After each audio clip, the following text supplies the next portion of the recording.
जय हिंद सभी साथियों। कैसे हैं आप सभी? मैं आशा करता हूँ आप सभी स्वस्थ होंगे, मस्त होंगे और आपकी पढ़ाई बहुत अच्छी चल रही होगी। दोस्तों, मैं नवीन कुमार स्वागत करता हूँ आपके अपने यूट्यूब चैनल पर, जिसका नाम है VPN institute of education channel.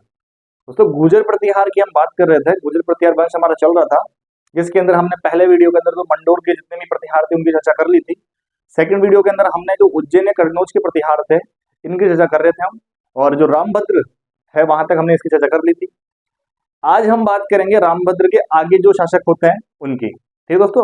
तो रामभद्र के बाद में क्या होता है, जब देवपाल, हमने पिछले वीडियो में बात की थी कि देवपाल ने, जो बिहार का पाल वंश का शासक था, देवपाल ने रामभद्र को हरा दिया। और रामभद्र जब हार जाता है तो रामभद्र के बाद में उसका पुत्र मिहिर भोज राजा बनता है। और जो मिहिर भोज है वो अपने पिता की हत्या कर देता है, और अपने पिता की हत्या करने के पश्चात सिंहासन पर बैठता है। ठीक है दोस्तों, तो चलिए हम चर्चा करते हैं इनकी। जो हमारा टॉपिक चल रहा है उसका नाम है गुर्जर प्रतिहार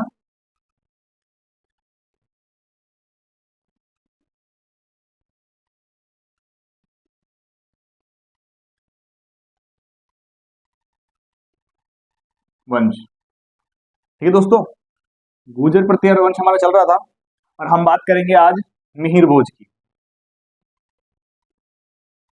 दोस्तों, ये मिहिर भोज बहुत इंपॉर्टेंट है। इसे भोज प्रथम भी कहा जाता है। इसका जो शासनकाल है वो 836 से लेकर के 889 ईस्वी तक का रहेगा। ठीक है दोस्तों, मिहिर भोज। तो रामभद्र जो है वो उसका पुत्र मिहिर भोज रामभद्र की हत्या करके सिंहासन पर बैठता है। तो पहला क्वेश्चन यही बन जाता है हमारे लिए कि गुर्जर प्रतिहारों का पितृहंता कौन कहलाता है? उसका नाम है मिहिर भोज। तो सबसे पहले यही नोट डाउन कर लेंगे हम कि ये क्या कहलाता है।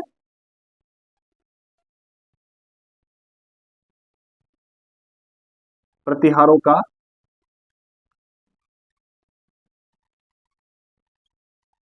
पितृहंता। ये सबसे पहले नोट डाउन यही कर लो कि गुर्जर प्रतिहारों का जो पितृहंता है वो कौन कहलाता है। तो उसका जो नाम आएगा वो है मिहिर भोज, क्योंकि इसने अपने पिता रामभद्र की क्या कर दी, हत्या कर दी है। अब इसके बाद में हम बात करते हैं, ये हत्या करके सिंहासन पर बैठ गया। अब दोस्तों, सिंहासन पर जब कोई राजा बैठता है तो सबसे पहले वो जो काम करता है वो उपाधियां धारण करता है। तो हम चर्चा करते हैं कि कौन सी उपाधि इसने धारण की, और उसका उल्लेख हमें किस प्रशस्ति, कौन से अभिलेख में मिलता है। तो सबसे पहले हम इसकी जो उपाधि की चर्चा करेंगे उसका नाम है आदिवरा। उसका नाम है आदिवरा।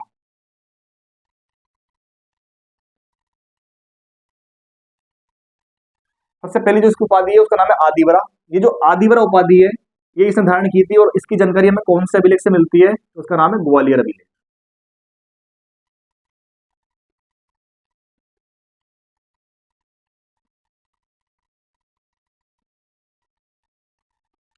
तो सबसे पहली जो इसकी उपाधि है उसका नाम है ग्वालियर आदिवरा, और वो हमें कहां से मिलती है?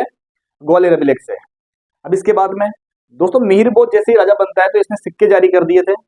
एक तो द्रम नाम का सिक्का चलाया था और एक वरहा नाम के सिक्के चलाए थे। तो उन सिक्कों के ऊपर भी इसकी कुछ उपाधियां मिलती है, और वो क्या क्या मिलती है वो देखिए। तो इसने कौन कौन से सिक्के चलाए थे? सबसे पहले से चलाया था द्रम नाम का सिक्का और वरहा नाम के सिक्के। द्रम और वरहा जो सिक्के थे इनके ऊपर जो इसकी उपाधि है वो तो मिलती है सार्वभौम, माल चक्रावती और श्रीमद आदिवरा। तो समझना, ग्वालियर प्रशस्ति के अंदर जो इसकी उपाधि मिल रही है उसका नाम है आदिवरा, और इनके सिक्कों पर जो मिलती है उपाधि उसका नाम है श्रीमद आदिवरा। ठीक है दोस्तों, तो हमें अंतर है, ये भी आप नोट डाउन कर लीजिए कि जो मिहिर भोज इसने सिक्के चलाए हैं, एक तो द्रम नाम के सिक्के और एक वराहा नाम के सिक्के।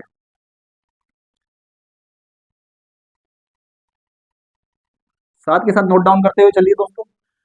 और ये जो सिक्के चलाए इन सिक्कों पर जो इसकी उपाधि मिलती है, क्या क्या मिलती है? सबसे पहले तो मिलती है सार्वभौम,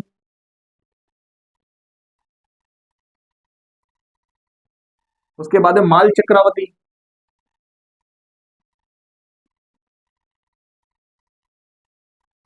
और उसके बाद में मिलती है श्रीमद आदिवरा।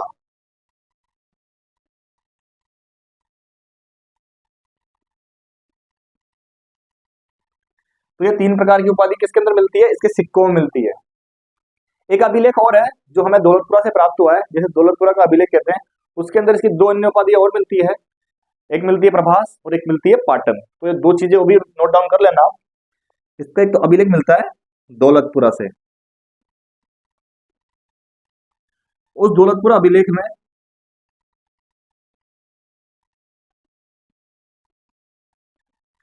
जो इसकी हमें दो उपाधियां मिलती है वो मिलती है तो प्रभास, और एक मिलती है पाटन। ये दो उपाधियां हमें और मिलती है किसके बारे में, मिहिर भोज के बारे में। ठीक है दोस्तों। तो दोस्तों इस प्रभास के बारे में हम चर्चा करेंगे। प्रभास का क्या सीन था कि दोस्तों मिहिर भोज जो था वो इतना शक्तिशाली राजा था, इसकी जो वीरता थी इतनी ज्यादा थी कि स्कंद पुराण के अंदर प्रभास खंड नाम का एक खंड मिलता है हमें, जो पूरा का पूरा मिहिर भोज को समर्पित है। ठीक है दोस्तों, ये चीज आप नोट डाउन कर लेना कि स्कंद पुराण के अंदर प्रभास खंड नाम का जो खंड है वो किसको समर्पित है, तो वो मिहिर भोज को समर्पित है। इसकी योग्यता इतनी ज्यादा थी, इसकी वीरता इतनी ज्यादा थी कि इसका उल्लेख हमें स्कंद पुराण में मिलता है प्रभास खंड के नाम से। और वो जो प्रभास खंड है वो किसको समर्पित है, मिहिर भोज को समर्पित है। ठीक है दोस्तों, अब आगे चर्चा करते हैं। हम आगे क्या चर्चा करते हैं, ये जो मिहिर भोज था इसके टाइम पर एक अरब यात्री भारत की यात्रा करता है जिसका नाम है सुलेमान। सुलेमान अरब यात्री था।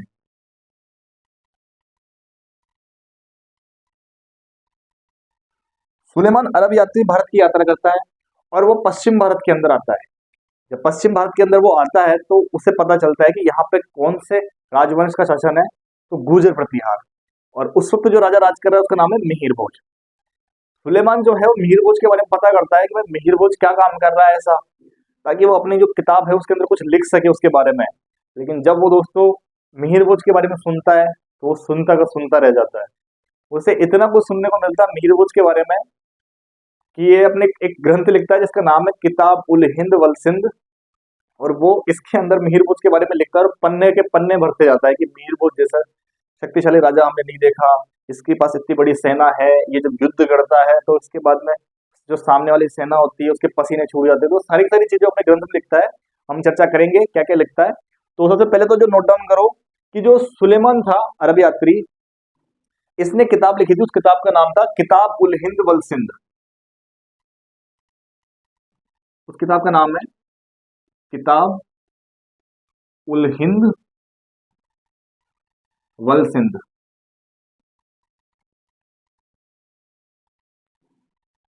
ये उस किताब का नाम है। और इस किताब के अंदर ये जिसका राजा का उल्लेख करता है, मिहिर भोज राजा का इसका क्या करता है, उल्लेख करता है।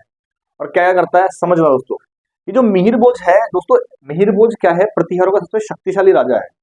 और इसके टाइम पे ही जो गुर्जर प्रतिहारों की डायनेस्टी है वो सबसे ज्यादा विस्तृत होगी, यानी इसकी सीमाएं अपने चरम पर पहुंच जाएगी। इसने अपने जो साम्राज्य को बहुत लंबा क्षेत्र में फैला लिया था। इस कारण से गुर्जर प्रतिहारों को अगर स्वर्णकाल किसी राजा का कहा जाता है तो वो जो स्वर्णकाल है वो मिहिर भोज के टाइम को स्वर्णकाल कहा जाता है। ये भी आप नोट डाउन कर लेना। ये क्वेश्चन भी बन जाता है कि गुर्जर प्रतिहारों में किस राजा के काल को स्वर्णकाल कहा जाता है, तो वह मिहिर भोज का काल। तो लिख लो,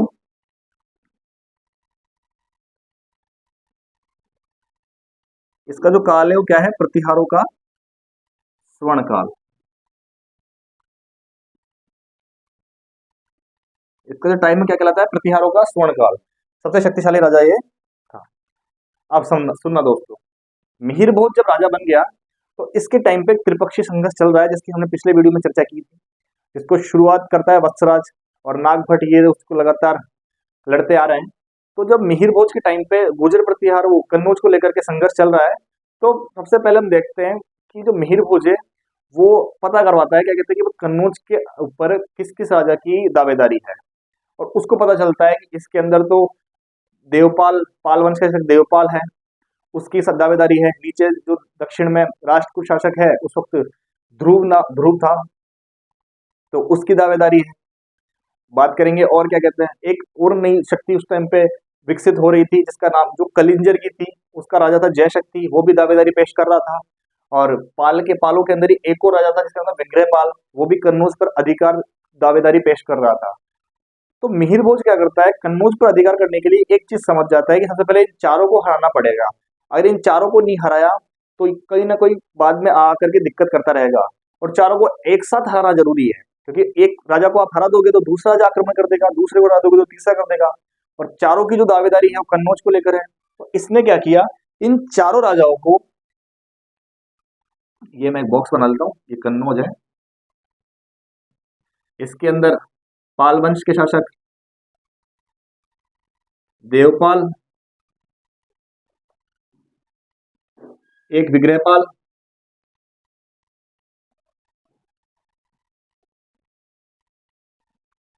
ठीक है दोस्तों। दक्षिण के अंदर जो है वो है राष्ट्रकूट शासक, जो इस वक्त ध्रुव है, और जो नया एक और दावेदारी पेश कर रहा है वो कलिंजर का राजा है, जिसका नाम है जयशक्ति। इन चारों की एक संयुक्त सेना बनती है, और संयुक्त सेना युद्ध करती है किससे? विग्रहपाल से। विग्रह सॉरी दोस्तों, विग्रहपाल नहीं, मिहिर भोज से। कौन सी नदी के तट पे? नर्मदा नदी के तट पर। इन चारों की संयुक्त सेना वर्सेस मिहिर भोज।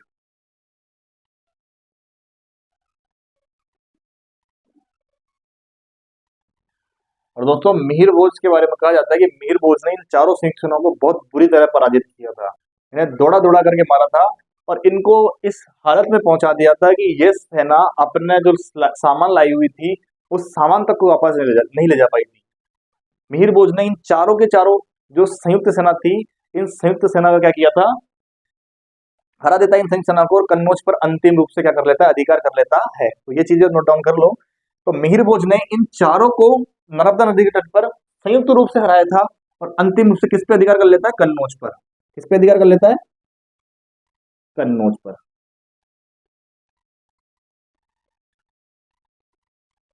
ठीक है दोस्तों, किस पे अधिकार कर लेता है? कन्नौज पर। मिहिर भोज इन चारों सेनाओं को संयुक्त रूप से हरा रहा है, हरा करने के बाद में कन्नौज पर अधिकार कर लेता है। अब बात करते हैं और हमें क्या जानकारी मिलती है मिहिर भोज के बारे में। दोस्तों मिहिर भोज के टाइम पे जो मिहिर भोज का शासनकाल था, कन्नौज पर इसका अधिकार हो गया, परंतु अभी भी ये सेफ नहीं था, क्योंकि इसको चारों तरफ से दुश्मनों ने घेर रखा था। हम चर्चा करेंगे दुश्मन कैसे कैसे थे। देखो दोस्तों, ये मैं आपको बता देता हूं। पूरब के अंदर पाल वंश के शासक जो इसके दुश्मन बने हुए थे। दक्षिण में राष्ट्रकूट थे। उत्तर में हिमालय। हिमालय की एक खासियत थी दोस्तों, हिमालय से कोई भी आक्रमणकारी आज तक आक्रमण करने के लिए भारत में नहीं आया, क्योंकि यहाँ की घाटियां इतनी बड़ी बड़ी थी, चोटियां इतनी बड़ी बड़ी थी, किसी भी आक्रांता को पार करने की उसमें हिम्मत ही नहीं हुआ करती थी। फिर दोस्तों पश्चिम में मुल्तान। मुल्तान पाकिस्तान में, आपको पता ही होगा। तो दोस्तों पाल वंश का जो शासक है वो विग्रहपाल देवपाल है। इनको हराने के बाद में इनका जो पुत्र है नारायण लाल, उसका नाम है नारायण लाल। वो नारायण लाल दुश्मन बन के बैठा हुआ है मिहिर भोज का। दक्षिण के अंदर इन्होंने इसने राष्ट्रकूट को हराया था। राष्ट्रकूट को हराने के बाद में इसका जो आगे उत्तराधिकारी बनता है वो बनता है अमोघ वर्ष।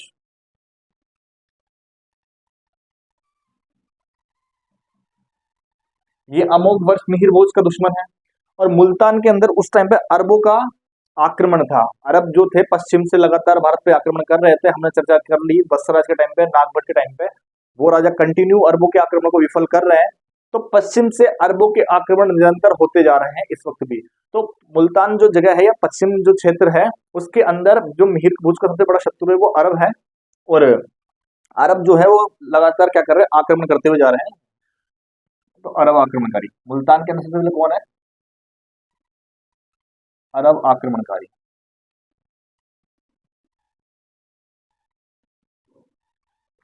ठीक है, तो पश्चिम से जो आक्रमण कर रहा है वो है आक्रमणकारी। मिहिर भोज ने क्या किया? सबसे पहले तो इन जितने भी राजा थे इनको परास्त करने का सोचा, क्योंकि उसे पता था कि जब तक इन लोगों को परास्त नहीं किया जाएगा तब तक वो अपने जो राज्य है उसकी अच्छी तरह से विस्तार नहीं कर सकता और अपने राज्य को सुरक्षित नहीं कर सकता।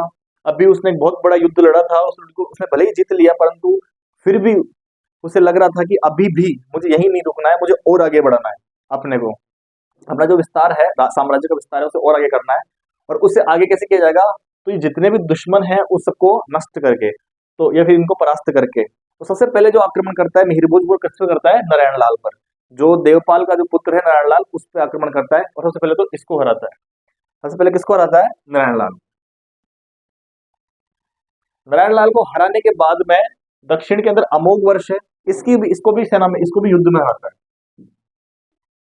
ठीक दोस्तों, इसको भी किसमें रहता है? युद्ध में रहता है।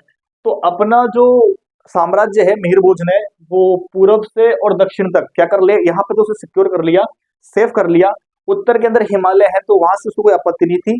अब जो सबसे इंपॉर्टेंट जगह बच रही थी वो बच रही थी पश्चिम, जहां से अरबों के आक्रमणकारी निरंतर आक्रमण कर रहे थे। तो दोस्तों उस वक्त जो अरब थे उसके अंदर जो अरबों का जो खलीफा होता है, उस खलीफा ने क्या किया, मुल्क सिंध के अंदर एक व्यक्ति था जिसका नाम था, उसका नाम था इमरान बिन मूसा।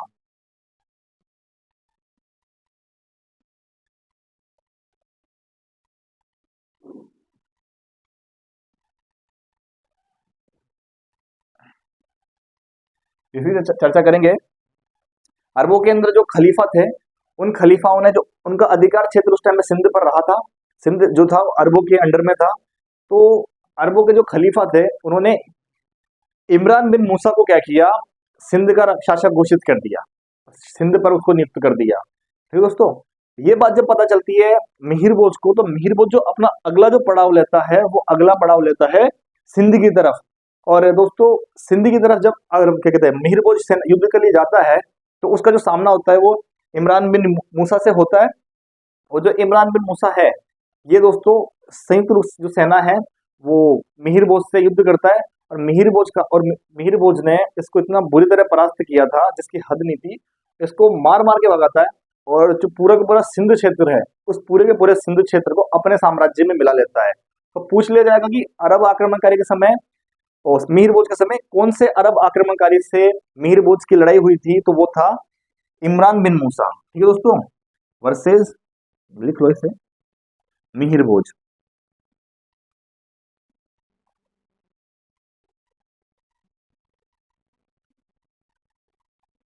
ठीक है दोस्तों, तो इस युद्ध के अंदर मिहिर भोज जीत रहा है और इमरान बिन मूसा हार जाता है। ठीक है दोस्तों, मिहिर भोज ने लगभग लगभग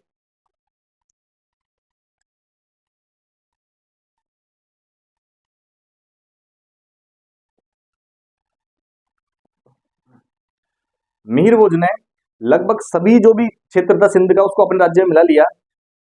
परंतु अभी भी दो क्षेत्र ऐसे थे जिसको जो मिहिर भोज अपने क्षेत्र में नहीं मिला पाया था। उसका नाम था, एक तो था मुल्तान, मुल्तान अभी भी नहीं जीत पाया था। और इसी के साथ एक और क्षेत्र है जिसका नाम था मंसूरा।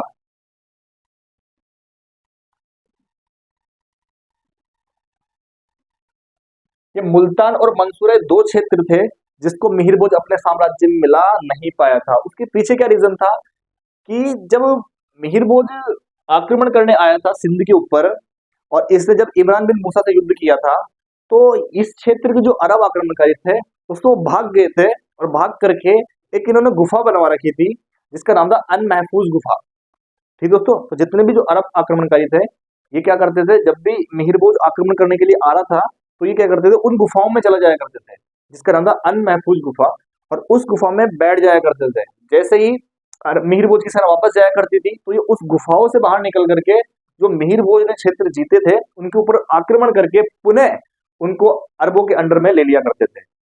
मिहिर भोज को माजरा समझ नहीं आया, मिहिर भोज ने पता करवाया कि ये बात क्या है, जरा पता तो करो कि हम इस क्षेत्र को जीत रहे हैं और जीत करके हम वापस पहुंचते हैं कन्नौज के पास में, और इतने वापस ये आक्रमणकारी क्या कहते हैं आक्रमण करके उस क्षेत्र को जीत लेते हैं। बाकी बात क्या है ऐसी, तो पता चला कि सर इन्होंने तो क्या किया, ऐसी गुफाएं खुदवा रखी है जिससे अनमहफूज गुफा, और ये उसमें चल जाते हैं और जैसे आप जाते हो तो पीठ पीछे वापस निकल जाते हैं।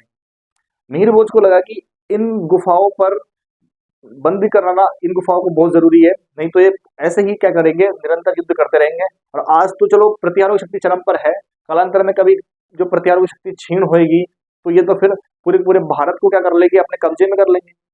तो इस कारण से इसने क्या किया, ये जो अनमहफूज गुफा थी, नोट कर लो आप, गुफा क्या नाम था, अनमहफूज गुफा।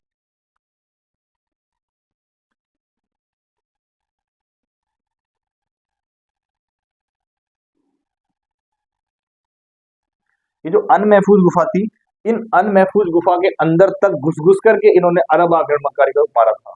और उनको खदेड़ते खदेड़ते आखिर जो अफगानिस्तान की सीमा है काबुल तक, उनको वहां तक ले गए थे। समझना दोस्तों, जीतने का जो वो है इसका टारगेट मुल्तान है, परंतु अनमहफूज गुफाओं को खदेड़ते खदेड़ते पश्चिम के अंदर ही अपनी सीमा कहां तक ले जाता है, काबुल तक ले जाता है। काबुल अफगानिस्तान में स्थित है दोस्तों। और अरब आक्रमणकारी जो थे उनको इतनी बुरी तरह परास्त करता है और आखिरी काबुल तक उनको क्या कर देता है, परास्त कर देता है, नष्ट कर देता है, और उनको काबुल तक सीमित कर देता है, काबुल से आगे वो नहीं आ सकते, और अपना जो क्षेत्र है उसको पश्चिम में कहाँ तक ले जाता है, मिहिरभोज काबुल तक ले जाता है। तो दोस्तों ये चीजें समझना है। तो इस तरह से जो मिहिरभोज था, इसने अरबों का नाश किया था, अरबों का वो किया था इन्होंने संहार। यही कारण था जिस कारण से जब सुलेमान को ये चीज पता चलती है तो सुलेमान ग्रंथ लिखता है किताब उल हिंद वल सिंध, और उसके अंदर इसके जो मिहिरभोज इसके बारे में कहता है कि ये क्या है, अरबों का शत्रु है। इसके बारे में क्या कहता है, अरबों का शत्रु है। और अरब जो थे, क्योंकि जिस क्षेत्र में जाया करते थे, आक्रमण करते थे, उस क्षेत्र में इस्लाम का प्रचार किया करते थे, तो मिहिरभोज ने अरबों का आक्रमण को नष्ट कर दिया था, अरबों को भारत में नहीं पनपने दिया था। इस कारण से उस वक्त इस्लाम भी नहीं पनपा था। तो दोस्तों पूछ लिया जाता है, क्या कहते हैं कि मिहिरभोज को इस्लाम का शत्रु किसने कहा है, तो सुलेमान ने कहा है। अरब आक्रमणकारों का शत्रु, इस्लाम का शत्रु कौन कह रहा है, सुलेमान कह रहा है। किसको कह रहा है, मिहिरभोज को कह रहा है। तो आप ये नोट डाउन कर लो यहाँ पे।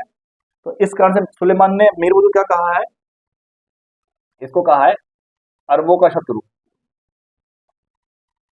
अरबों का शत्रु। और अरबों का शत्रु होने के कारण इसको क्या कहा गया है, इस्लाम का शत्रु।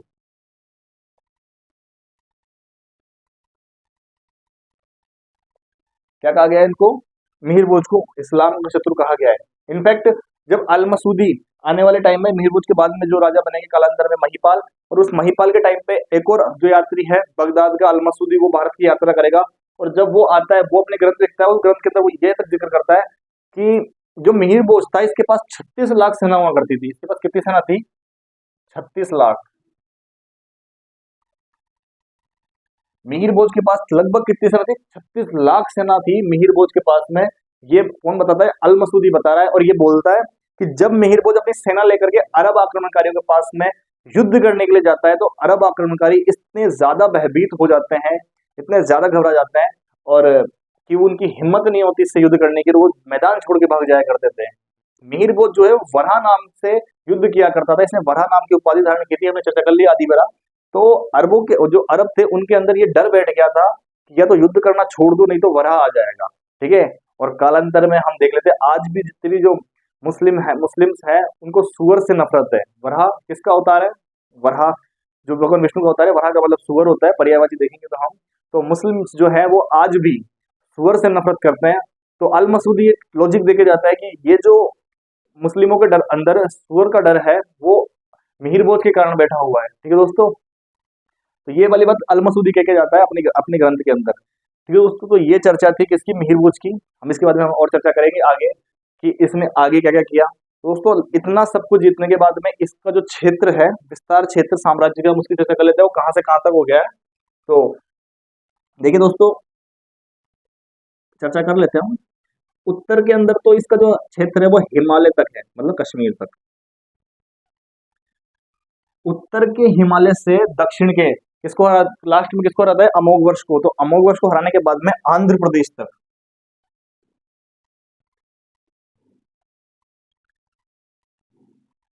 आंध्र प्रदेश तक। दोस्तों आप लोगों को दिख नहीं रहा होगा, शायद ज्यादा नीचे हो गया है। ठीक है ना दोस्तों, आंध्र प्रदेश तक। और पूरब में आसाम से लेकर पश्चिम में काबुल तक, काबुल अफगानिस्तान में। तो इतना लंबा जो क्षेत्र है, विस्तार है, ये किसने किया था, अकेले मिहिरभोज ने किया था। ठीक है दोस्तों, बाद में काबुल पर जब आक्रमण कर लेता है, अधिकार कर लेता है, तो काबुल के अंदर एक लाइया जो वहां का राजा है उसको नियुक्त करता है, जो इसके अंडर में काम करता है मिहिरभोज के, और वो क्या कहता है, अच्छा मित्र बन जाता है इसका। उत्तर के अंदर अवंती वर्मन होता है जो राजा रहता है, वो भी इसके अच्छे व्यवहार संबंध स्थापित कर लेता है। असम के राजा, नेपाल के राजा, उसके भी मिहिरभोज के अच्छे संबंध होते हैं। तो ये जो पूरा का पूरा क्षेत्र था, ये पूरा का पूरा क्षेत्र मिहिरभोज ने अकेले विजित किया था। हालांकि हमें इसके बारे में एक और जानकारी प्राप्त होती है, वेगवा नाम का जो अभिलेख है उसके अंदर हमें ये पता चलता है कि इसको पृथ्वी को जीतने वाला बताया गया है। तो पृथ्वी को जीतने वाला बताया गया है कि इसको, मिहिरभोज को कौन से अभिलेख में मिलता है, वेगवा अभिलेख में। ठीक है दोस्तों, एक ये चीज भी नोट डाउन कर लेना।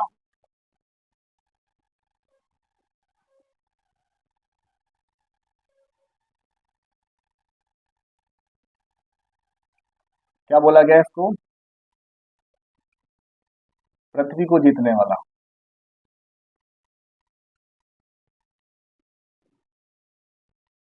ठीक है दोस्तों, दोस्तों ये चर्चा थी मिहिरभोज की। हम एक बार रिवीजन कर लेते हैं। मिहिर भोज जो है वो अपने पिता रामभद्र की हत्या करके राजा बन रहा है। इस कारण से प्रतिहारों क्या कहा जाता है, पितृहंता कहा जाता है। मिहिर भोज ने आदिवरा की उपाधि धारण की, जो हमें ग्वालियर प्रशस्ति से प्राप्त होती है। इसे वराह और द्रम नाम के सिक्के चलाए थे, जिसके ऊपर इसकी उपाधि मिलती है सार्वभौम, माल चक्रावती और श्रीमद आदिवरा।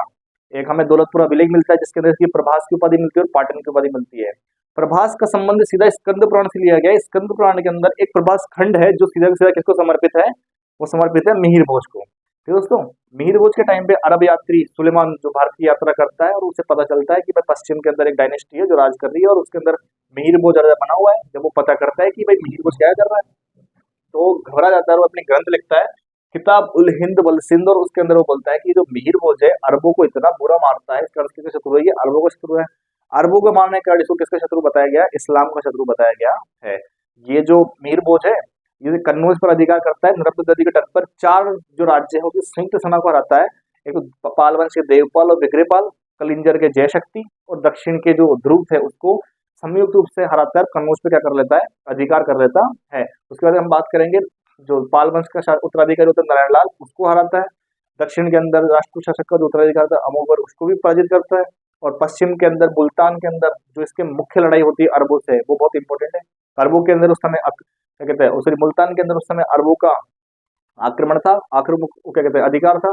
अरबों के पास एक क्षेत्र था अंडर में जिसका नाम था सिंध। तो जो अरबों के जो खलीफा थे उसके अंदर से उन्होंने क्या किया, जो इमरान बिन मूसा है उसको सिंध का राजा घोषित कर दिया था। मिहिर भोज का जो सीधा युद्ध होता है वो इमरान बिन मूसा से होता है। इमरान बिन मूसा को वो मिहिर भोज हरा देता है और सिंध पर अधिकार कर लेता है। सिंध को पूरा सिंध का क्षेत्र अपने राज्य में मिला लेता है।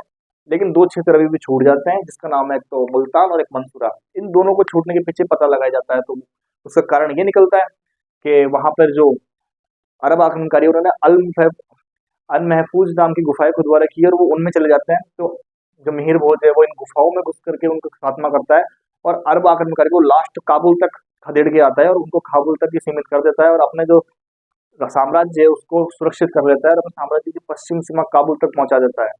और इस प्रकार जो अरबों का जो संहार करता है, इसी का इस्लाम का शत्रु, अरबों का शत्रु बताया सुलेमान ने। अल मसूदी जो कालांतर में भारत की यात्रा करेगा 915 से 918 ईस्वी में, वो तो मिहिर भोज के बारे में कहता है कि इसकी 36 लाख सेना थी और अरब आक्रमणकारी के मन में वराह नाम का इतना ज्यादा डर हो गया था कि वो वर्तमान तक ये अभी भी वराह से भयभीत होते हैं, वराह से नफरत करते हैं। फिर दोस्तों तो ये पूरी की पूरी जानकारी थी, ये मिहिर भोज की जानकारी थी। मैं आशा करता हूँ आप लोगों को समझ में आई होगी। तो चले हम आगे चर्चा करते हैं। जो अगला जो राजा है उसकी चर्चा करेंगे। मैं इसे रफ कर देता हूँ।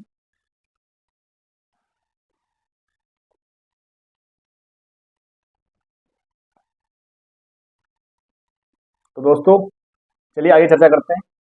अगला जो राजा बन रहा है वो कौन बनता है। दोस्तों मिहिर भोज जो था, उस मिहिर भोज की शादी होती है चंद्रबत दारिका से।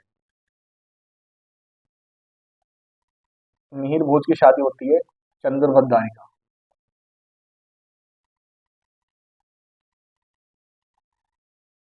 और इन दोनों से जिस संतान की उत्पत्ति होती है उसका नाम है महेंद्रपाल प्रथम।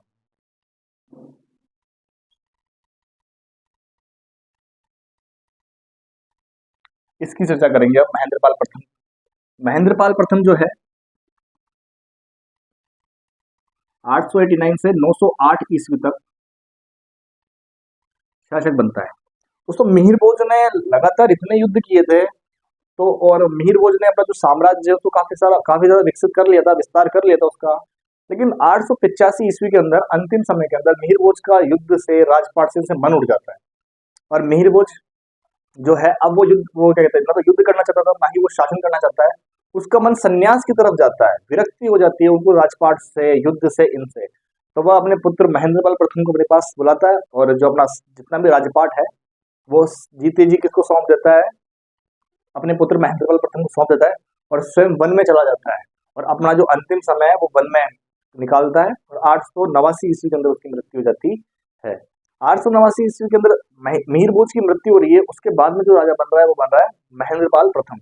हालांकि महेंद्रपाल ने जो राजकाज का कार्य था वो 885 ईस्वी के अंदर से ही संभालना शुरू कर दिया था, परंतु जब राजा की मृत्यु होती है उसके बाद में ही दूसरे राजा का हम पढ़ते हैं, तो 889 के अंदर उसकी मृत्यु होती है और 889 से इसका कार्यकाल यानी जो इसका टाइम वो शुरू होता है।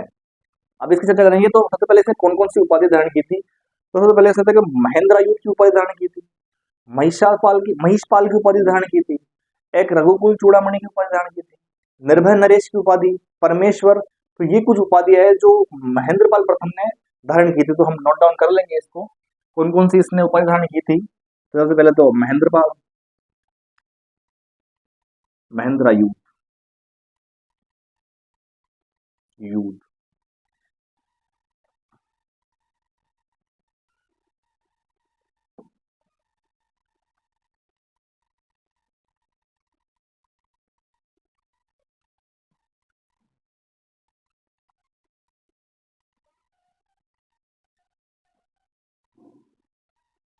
महिषपाल,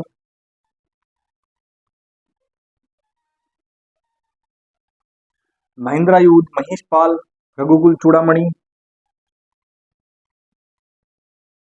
रघुकुल हो गई, चूड़ामणि, निर्भय नरेश,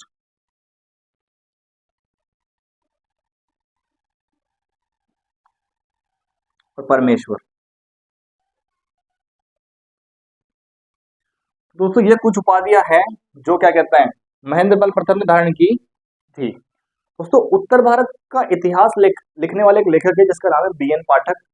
और बीएन पाठक जो है वो महेंद्रपाल प्रथम को अंतिम हिंदू सम्राट की उपाधि देते हैं। तो एक चीज ये भी नोट डाउन कर लेना कि जो बीएन पाठक है,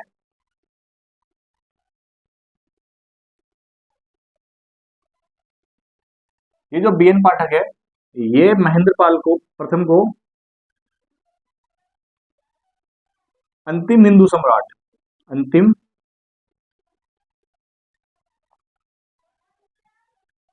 अंतिम हिंदू सम्राट क्या देते हैं, अंतिम हिंदू सम्राट की उपाधि देते हैं। एक हम विद्वान की बात करेंगे जिसका नाम है राजशेखर। राजशेखर जो विद्वान था, वो जो दरबारी विद्वान था, वो महेंद्रपाल का ही दरबारी विद्वान था। ठीक है दोस्तों, तो एक चीज ये भी नोट डाउन कर लेना कि जो राजशेखर था वो किसका दरबारी विद्वान था, महेंद्रपाल प्रथम का। उस राजशेखर ने से बहुत सारी ग्रंथें लिखी है, परंतु उसके दो मुख्य ग्रंथ हैं जिसके अंदर वह महेंद्रपाल प्रथम को उपाधि देता है। एक का नाम है बाल भारत, जिसके अंदर वो क्या कहते हैं महेंद्रपाल प्रथम को रघु ग्रामीण की उपाधि देता है।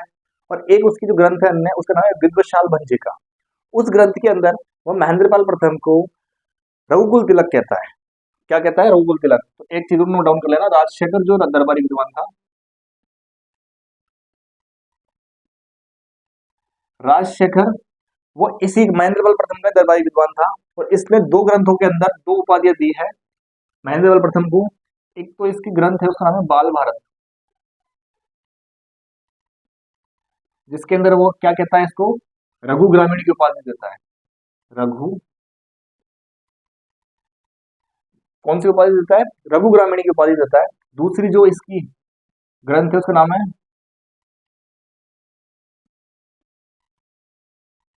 विद्वशाल भंजिका। विद्वशाल भंजिका ग्रंथ है, उसके अंदर वो क्या कहता है, इसको रघुकुल तिलक।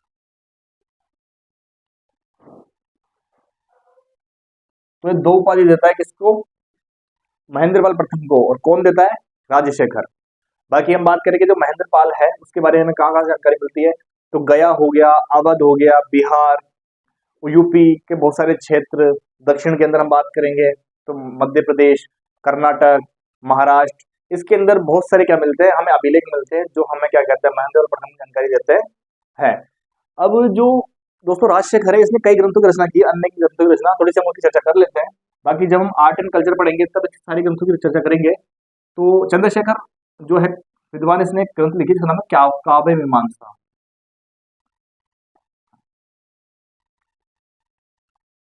एक इसने ग्रंथ लिखी बाल रामायण। दोस्तों काव्य मीमांसा की एक रोचक बात यह है, काव्य मीमांसा इसने अपनी पत्नी के कहने पर लिखी थी। किसके कहने पर लिखी थी इसने, काव्य मीमांसा जो है इसने अपनी पत्नी के कहने पर लिखी थी। तो महेंद्रपाल का शासन काल इतना ही था, इसी के अंदर हमें क्या कहते हैं जानकारी मिलती है, इसकी इतनी जानकारी है।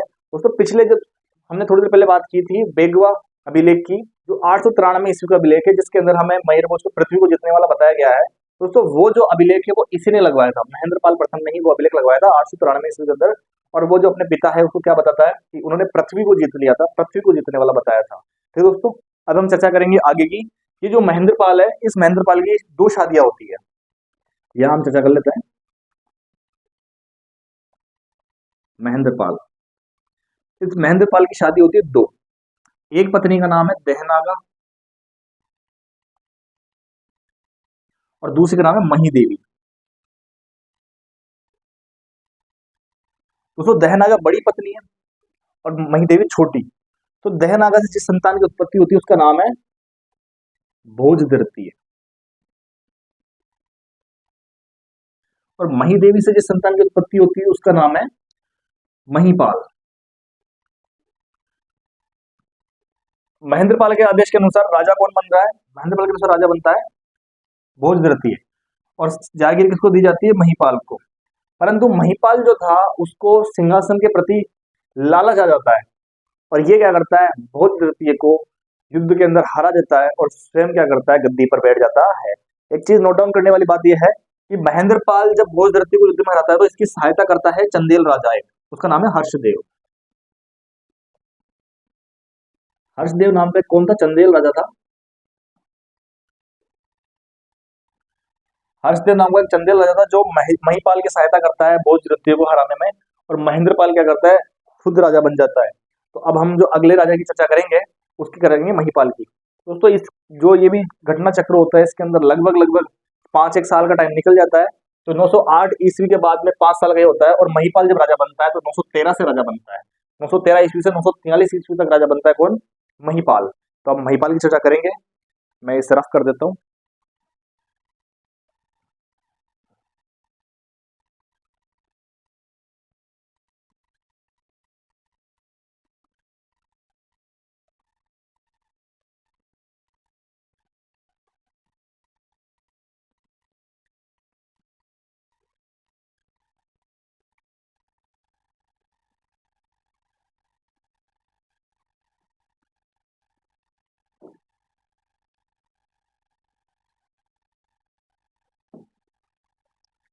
हेडिंग डाल दो, नई हेडिंग है महीपाल।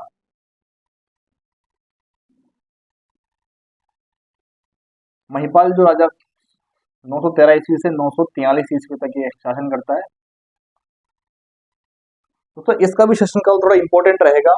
उसके पीछे रीजन ये है क्योंकि इसी के टाइम पीरियड पर गुर्जर प्रतिहारों का जो पतन है वो शुरू हो जाता है। सबसे पहले तो हम बात करेंगे उपाधियों की। जो महीपाल है इसने क्या क्या उपाधि धारण की थी? तो इसने 2 उपाधि धारण की थी, एक तो विनायकपाल की और एक हैरंबपाल की। आप दोनों नोट डाउन कर लो। इसने कौन कौन सी उपाधि धारण की थी? एक तो विनायकपाल की,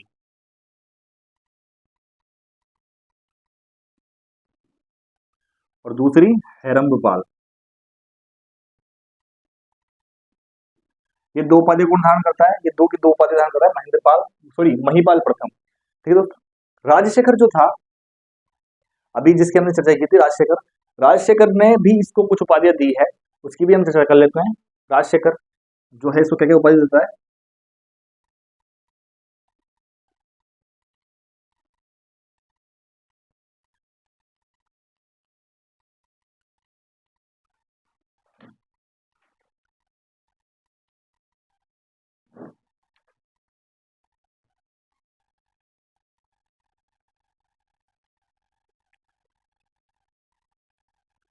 तो ये जो राजशेखर है, ये राजशेखर इसको बोलता है रघुवंश। एक उपाधि देता है इसको रघुवंश की, एक उपाधि देता है मुक्तामणि की, और एक उपाधि देता है आर्यव्रत का महाराजा धीराज।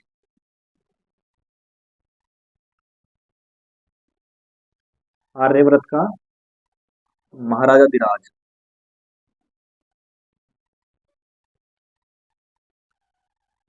तो ये कुछ उपाधियां हैं जो राजशेखर उसको देता है। बाकी 2 उपाधियां स्वयं धारण करता है, विनायकपाल और हैरंबपाल। ठीक है दोस्तों।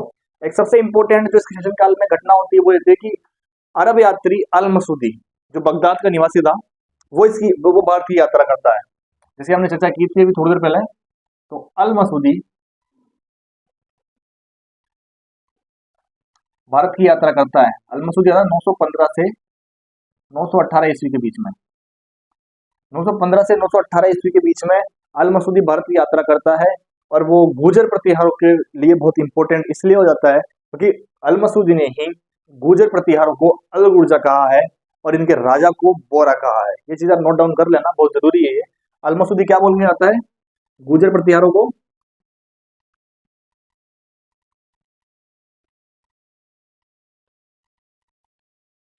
अल गुर्जर।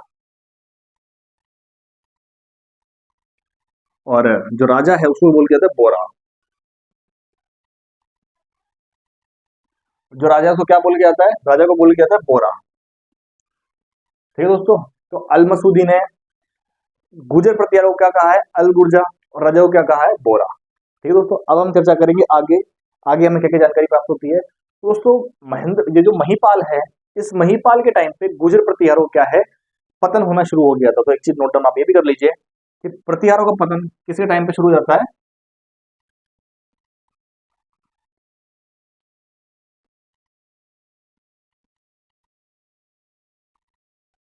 प्रतिहारों का जो पतन है वो किसके टाइम पे शुरू हो जाता है? महिपाल के प्रथम टाइम पे शुरू हो जाता है।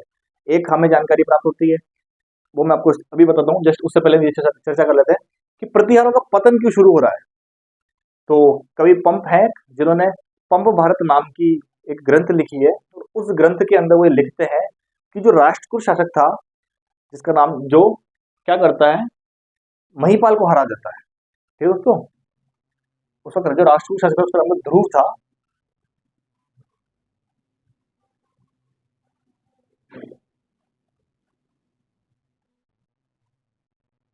राष्ट्रकूट शासक ध्रुव का युद्ध होता है महिपाल से, और ध्रुव जीत जाता है और महिपाल को हरा देता है। जो ध्रुव है वो महिपाल को हरा देता है। और इसके हारने के बाद में मही जो प्रतिहारों से कोई राजा इतना ज्यादा राजा योग्य नहीं होता है जो वापस से सीमाओं का विस्तार कर सके। तो इस कारण से जो कवि पंप है जिन्होंने पंप भारत ग्रंथ लिखे हैं, उसके अंदर वो बताता है कि क्या कहते हैं, इसी के टाइम पे क्या हुआ था, प्रतिहारों का पतन जो है वो स्टार्ट हो गया था। तो दोस्तों, महिपाल के बारे में इतनी जानकारी हमें मिलती है। इसके बाद हम चर्चा करेंगे कि महिपाल की शादी किस महिला से होती है और क्या कहते हैं अगला राजा कौन बनता है। ठीक है दोस्तों, यहाँ लिख लेते हैं, हम चर्चा यहाँ कर लेते हैं। ये जो महिपाल है, इस महिपाल की शादी होती है प्रज्ञानता से, और इनसे जो संतान की उत्पत्ति होती है उसका नाम है महेंद्रपाल तृतीय।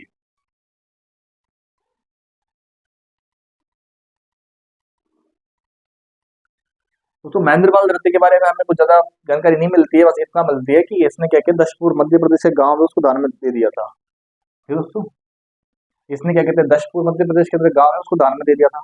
इसके बाद में इसका जो टाइम पीरियड है वो नोट डाउन कर लो, 943 से 948। 943 से 948 के बाद में इसका टाइम होता है। महेंद्रपाल के बाद में जो राजा बनता है वो है देवपाल।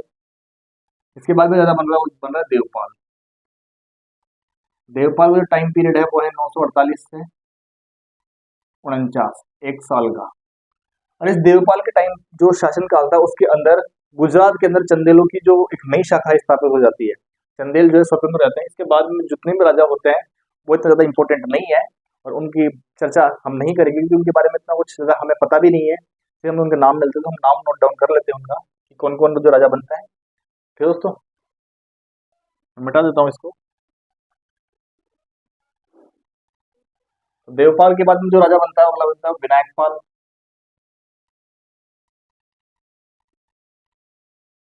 तृतीय। फिर उसके बाद में जो राजा बनता है वो बनता है महिपाल तृतीय। इसके बाद में जो राजा बनता है उसका नाम है विजयपाल तृतीय। और इसके पश्चात जो राजा बनता है उसका नाम है राज्यपाल। राज्यपाल के बारे में थोड़ी सी जानकारी मिलती है, वो ये है कि राज्यपाल के टाइम में 1018 ईस्वी के अंदर जो गजनी का शासक होता है महमूद गजनवी, उसका कन्नौज पर आक्रमण होता है। फिर उसको कहते हैं कि महमूद गजनवी ने कन्नौज पर लगभग 17 बार आक्रमण किया था, और उन 17 बार आक्रमणों में जो उसका 12वां आक्रमण था वो कन्नौज पर होता है। उस वक्त जो कन्नौज का जो राजा होता है वो राज्यपाल ही होता है। और ये क्या करता है, जब महमूद गजनवी कन्नौज पर आक्रमण करता है तो ये भाग जाता है वहां से, और महमूद गजनवी कन्नौज पर अधिकार कर लेता है, कन्नौज को बुरी तरह से लूटता है और लूट करके वो चला जाता है। तो ये चीज भी नोट डाउन कर लेना कि राज्यपाल के टाइम पर 1028 ईस्वी में किसका आक्रमण हुआ था? गजनवी का। गजनवी का आक्रमण हुआ था।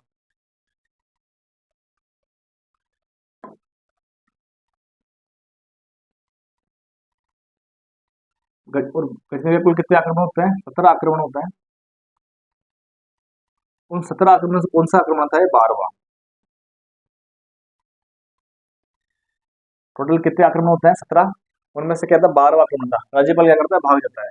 हालांकि बाद में जो गहरवाल शासक है, जो उस वक्त अपनी जो शक्ति है उसको इकट्ठा कर लेते हैं, मजबूत हो रहते हैं, वो इसके ढूंढते हैं और इसकी क्या कर लेते हैं? इसकी हत्या कर देते हैं। इसके बाद में जो राजा बनता है वो बनता है त्रिलोकपाल।